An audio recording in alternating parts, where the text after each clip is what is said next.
शादी पे छुआरों वाला दूध पीना कितना इम्पोर्टेंट है? बिल्कुल भी इम्पोर्टेंट नहीं है, क्योंकि हमने देखा अली ने माशाल्लाह 3 सेर छुआरों वाला दूध पिया था अपनी शादी से पहले।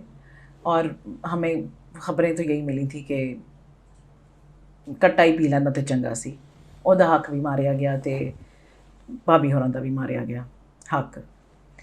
तो बाकी ये है कि अगर आपने फ्लेवर के लिए पीना है तो आप 100 दफ़ा पिएं, बल्कि उसमें थोड़ी सी फ़ीम फूम डाल के अपनी बेगम को भी पिलाएं, ताकि वो मदहोश हो जाएं और बाद में कोई गवाह ही ना रहे आपकी कारकर्दगी का।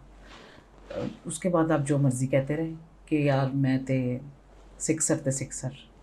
यानी कि मतलब इन शॉर्ट आप ये कहना चाहती हैं कि एवें गल्लां ही बड़ियां। बिल्कुल हाँ, कोई डकार डकूर नहीं आता है बोतलां पी के। ठीक है, और यानी कि इसका मतलब ये है कि प्रैक्टिस वो है जो आप ज़्यादा अरसे से करते आ रहे हो, मौके पे कुछ पी लेने से कुछ नहीं होगा। हाँ बिल्कुल जी, देखिए अगर आपने वाकई में अगर आप चाहते हैं छुआरों का असली असर, तो फिर आप 5 साल की उम्र से छुआरे खाने शुरू कर दें। ये 27 पौने 28 साल की उम्र में जाके 4 छुआरे फकने से आप शोएब अख्तर नहीं बन सकते। वाह! क्या कहने।